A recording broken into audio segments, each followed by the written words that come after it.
Kita tidak ada nama kalender itu merah, hitam aja gitu. Mau hari libur, mau hari apa kita hitam. Karena kita berpikir terus kan, ada banyak event-event itu diadakan pada saat hari libur. Nah memang teman-teman saya, wah kamu susah sekarang ya waktunya, katanya dulu waktunya kalau punya usaha akan banyak waktu, ternyata malah susah gitu.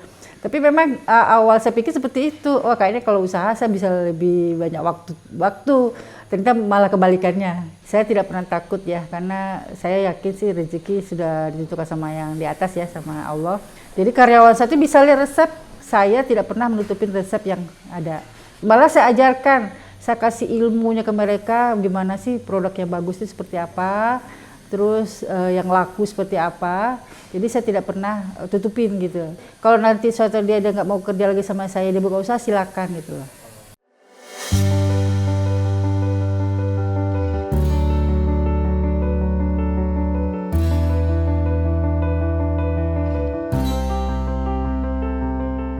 Assalamualaikum warahmatullahi wabarakatuh. Kenalkan, saya Yuhalmi Fitri, lulusan dari Institut Pertanian Bogor, berasal dari Padang dan punya usaha Hanabakery Pintar Boy. Jadi awal lulus kuliah saya langsung berkecimpung di dunia pertanian ya, karena background saya pertanian. Terus lama-lama kepikir juga ke produk makanan. Akhirnya saya melamar ke produk makanan di suatu pabrik di Jakarta, di Tangerang. Akhirnya saya lulus, sampai akhirnya saya dari sana berlompat-lompat terus ke produk makanan, dari produk mie instan, Rose Brand. Nah setelah saya lama-lama bekerja, kepikiran nih kenapa untuk kedepannya mungkin saya nggak mungkin bekerja sama orang lain terus. Saya harus mikirkan gimana supaya punya usaha sendiri. Nah pada saat tahun 2014 itu lagi fenomenanya roti boy yang lagi ngetren ya. Di mana-mana waktu itu kita ke bandara kok melihatnya kok antri. Dari situlah kepikir untuk punya usaha roti. Karena melihat peluang pasar dan sesuatu yang bisa saya kerjakan. Jadi seperti itu.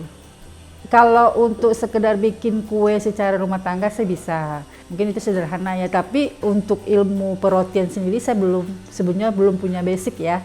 Karena saya punya keinginan kuat untuk, wah saya harus bisa nih.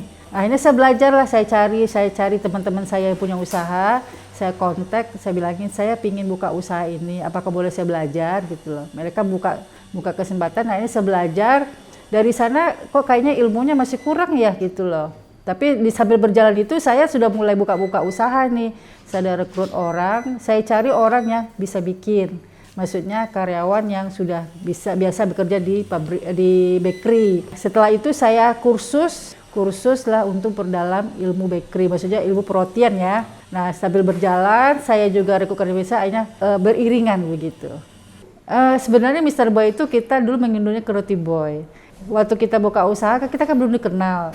Gimana supaya orang tuh ngelirik nih, roti apa sih yang terkenal? Dan zaman dahulu itu pada tahun itu yang terkenal kan Roti Boy. Karena kita tidak bisa bikin Roti Boy itu bisa melanggar paten ya, haki, kita tambahlah Mr. Boy.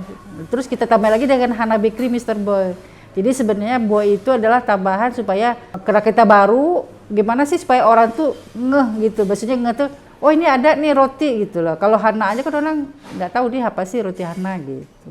Nggak melanggar sih ya, karena kita ada nama Hanabakery Mr. Boy gitu.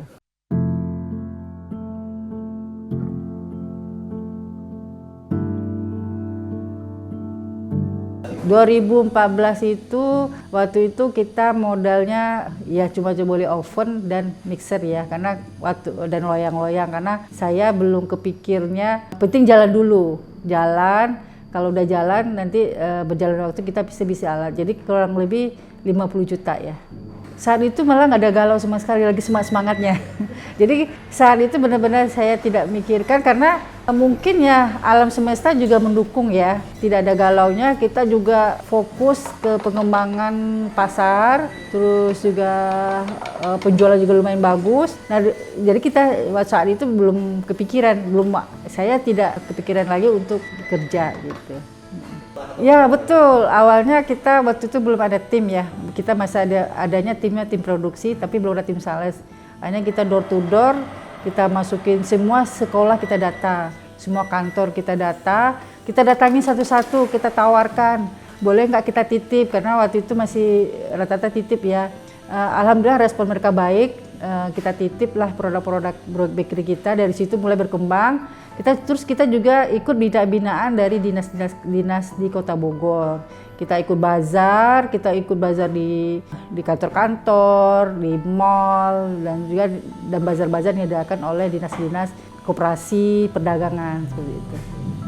Kalau cerita sebenarnya nggak ada ini sih ya, paling ya penolakan ada lah ya, karena kita produk baru. Yang kedua mungkin ada yang responnya bagus, ada yang menolak sama sekali karena bilangnya ini roti apa sih, maksudnya udah banyak. Waktu itu mungkin kita masih roti-roti murah kan masih ada ya, akhirnya kita informasikan bahwa kita rotinya sudah layak, sudah ada halalnya, sudah ada izin-izinnya, jadi bisa lah diterima gitu. Akhirnya toko-toko akhirnya bisa nerima gitu.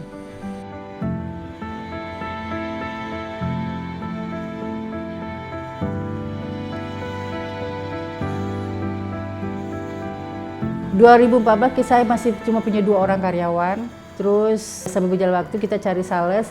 Waktu itu salesnya malah banyak timnya, ada 5 tim sales motor. Nah, saat puncak-puncaknya itu dari 2014 sampai 2017. Itu puncak-puncaknya karena kita di samping salesnya banyak, kita juga tokonya juga banyak. Kita juga punya toko, ada 3 toko, itu daerah Sentul, daerah Bogor Nirwana, BNR, sama daerah Bantar Kemang. Nah itu sangat di saat puncak-puncaknya ya, Roti Boy juga pada saatnya lagi, Mr. Boy-nya lagi dikenal betul gitu. Pada saat itu belum ada online ya, jadi strategi kita awalnya gini, ini kita mau bikin usaha roti, gimana sih supaya bisa diterima orang gitu loh. Kita kan patokannya itu Roti Boy itu kan udah besar ya, sudah masuk ke bandara, itu merupakan sesuatu berarti produknya sudah lumayan besar gitu. Nah, kita tidak bisa bidik pasar yang dibidik oleh Roti Boy. Akhirnya kita strateginya gimana nih supaya nih roti ini masuk ke semua kalangan. Nah, kita bidik itu anak sekolah, kantin, rumah sakit, pokoknya yang bisa kita pasarkan lah. Kita strateginya pertama kita bidik dulu anak sekolah, terus perkantoran, terus yang kedua harganya. Kita tentukan nih, kalau harga Roti Boy waktu saat itu masih 8.000, kita langsung bidik harga di bawah itu 5.000. Jadi kita strateginya dengan kualitas yang sama, ukuran yang sama, tapi dengan harga yang lebih terjangkau. Seperti itu.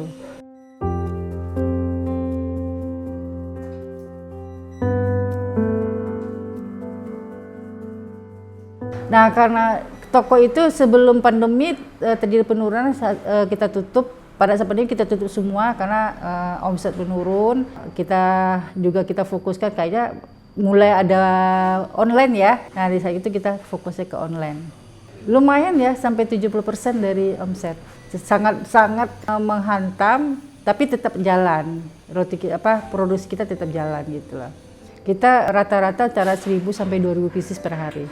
Jadi kita produksinya untuk pesanan dan juga untuk toko-toko yang udah rutin ngambil gitu lah.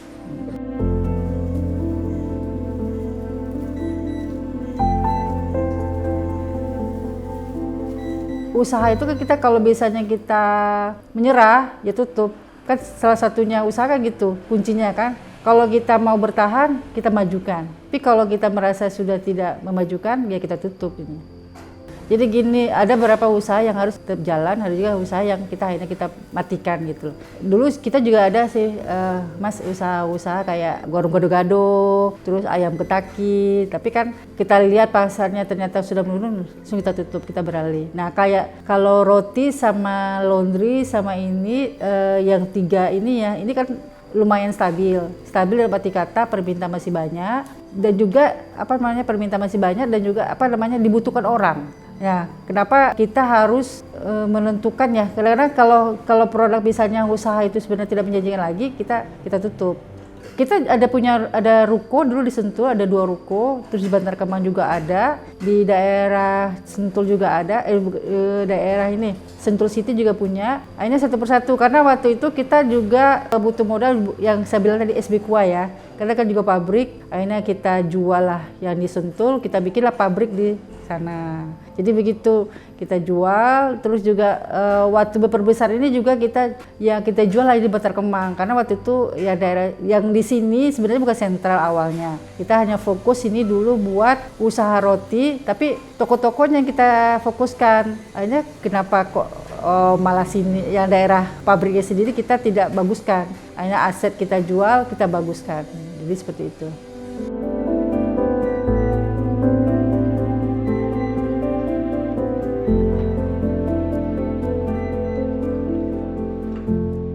Kalau varian rasa udah banyak ya, mungkin kalau dihitung varian produk kita itu udah sampai 10 jenis. Tapi yang rutin paling 5 gitu loh. Karena kita juga, jadi sambil berjalannya waktu juga berkembang juga produk kita. Dari pertamanya cuma roti, akhirnya berkembang ke cake, ke pastry. Terus akhir-akhir ini juga banyak permintaan tuh snack box. Jadi dari situlah produk kita tuh semakin banyak berkembang gitu, macam-macam variasinya. Ya itu pai susu, sus, semua itu kita bikin. Pokoknya mulai dari produk croissant, croffle itu kita bikin. Semuanya kenceng sih ya. Nah, semua kenceng. Tapi kalau untuk snack box itu paling kenceng itu kue sus. Sus paling disukai ya gitu. Sama risoles.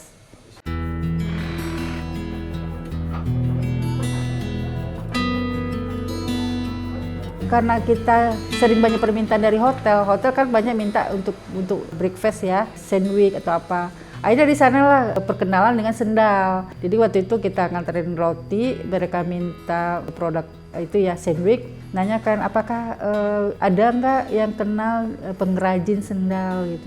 Seperti apa? Kita lihat, wah ya udah nanti kita carikan. Nah kita carikan rata-rata ada pembuat tapi mereka pada nggak mau ngerjakan yang sendal hotel. Terus kita tanyakan ke operasi bisa nggak saya belajar. Akhirnya kita belajar, kita ambil itu proyeknya, udah sampai sekarang. Jadi dari situlah awalnya kita kenal hotel. Dari produk bakery masuk ke hotel, akhirnya berkembang lah jadi produk sendal juga. Gitu. Sendal itu 2016, 2 tahun setelah roti. Waktu itu kita masih rutin kirim roti ke hotel yang di Sentul, hotel yang di sini juga ada ya. Beberapa hotel kita tanganin untuk breakfast-breakfastnya kayak croissant apa. Akhirnya lama sendal juga banyak berkembang. Kalau per hari kata Bapak mungkin 2.000 ya, sebenarnya bisa lebih ya karena kita juga kadang-kadang yang bikin yang jahit aja itu bisa sampai 1.000, belum lagi yang untuk ya lebih lah kali ya 5.000 bisa. Kalau dihitung sih hotel udah sampai 20 hotel kali ya, tapi yang sekarang kita tangani ada 10 hotel. Itu kurang Haris Group, itu Haris yang di Sentul, Haris yang di Tebet, Haris yang di Bandung, yang Jakarta, terus belum lagi grupnya Agung Podomoro, yaitu Hotel Botanica, Hotel di Bali, Hotel Aurelia, terus Hotel Pesona Alam, belum lagi yang di Baga Mentawai, kita juga ada nanganin, terus di Semarang, Haris Semarang, belum lagi wilayah Bogor, jadi banyak sekali sih.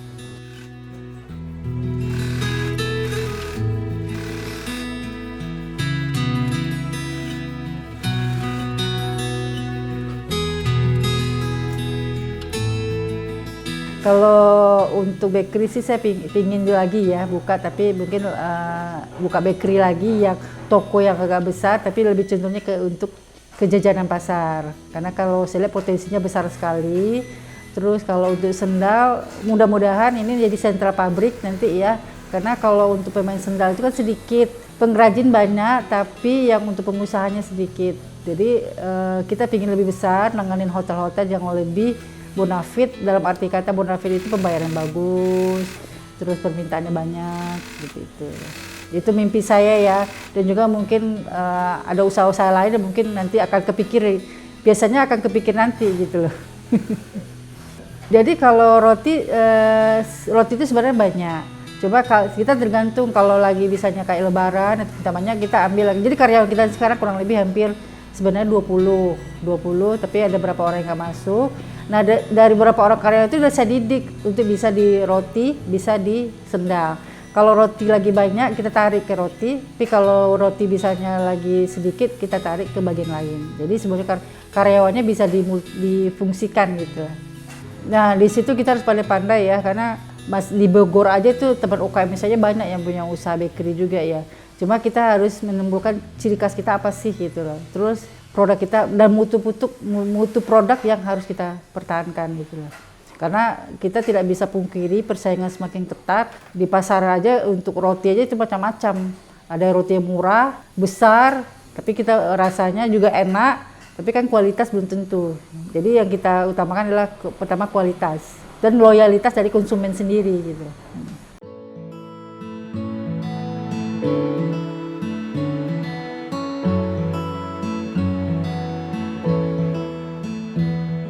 Nggak lama sih ya, paling 3 bulan, paling lama 6 bulan waktu itu. Waktu itu memang saya awalnya dapat resep dari Google, Google. Jadi saya beli dulu produk, saya cobain, ini rasanya, oh ini udah pas nih. Dari Google saya intip ya, dari situ cobain kok rasanya kok beda ya. Mungkin dari Google itu orang meng-share mungkin resepnya tidak sesuai aslinya ya. Saya terima komplain orang kemanisan, oh ini kok keras, kok ini nggak lembut. Semua saya masukin, saya catat, kita ulang-ulangin terus sampai akhirnya ketemulah resep yang pas, yang sesuai dengan keinginan konsumen sekarang. Saya nggak pernah nganggap konsumen itu bikin sakit hati ya, walaupun misalnya di depan ini apa nih keras, kemanisan, ya nggak apa-apa gitu loh, asal dia sampaikan langsung, tidak dia lewat media sosial, itu kan lebih menurunkan. Tapi kalau bisa di Indonesia balik kita jawab, nanti akan kita tidak pernah bikin saya down ya, karena kan saya yakin itu masukan buat supaya produk kita semakin bagus gitu. Kita tidak menggunakan pengawet ya, pengawet tambahan, paling 5 hari gitu ke suhu ruang. Omset cukup lah untuk makan sehari-hari dan bagi gaji karyawan. Tapi dari roti lah kita bisa dulu sempat ya waktu pandemi, bukan pandemi sih, sebelumnya benar-benar dari produk roti lah yang bisa membangun usaha ini gitu, sebelum hotel jalan. Jadi cukup lumayan lah ya, ya puluhan juta lah ya. Tapi kalau momen lebaran kita bisa sampai ratusan.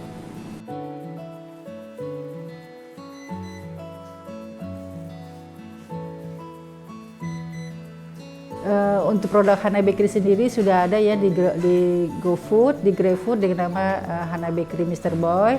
Kita juga ada marketplace nama Hana Bakery Mr. Boy juga, yaitu di Tokopedia dan Shopee. Tapi kita juga bisa juga kalau misalnya pas lagi ke Bogor, bisa cari di Google ya, Hana Bakery Mr. Boy Roti Bogor. Itu sudah cukup karena banyak konsumen kita dari luar daerah, mereka cari, maka malah carinya di Google gitu loh. Malah kebanyakan begitu di Google. Kita sudah punya toko online ya, namanya di Google juga ada, di marketplace juga ada, Tokopedia, Shopee, terus juga kita manfaatin sosial media seperti Instagram, terus juga offline. Jadi kita ngikutin lah perkembangan zaman sekarang ya, penjualan tidak hanya lewat offline, kita juga manfaatin online begitu ya. Paling kita mengcover untuk area Jabodetabek aja. Jabodetabek masih kuat ya, untuk yang ya, 1 hari sampai bisa. Tapi kalau untuk luar daerah kita belum mengcovernya. Teman-teman jangan lupa ya subscribe channel Halo Bos. Oke.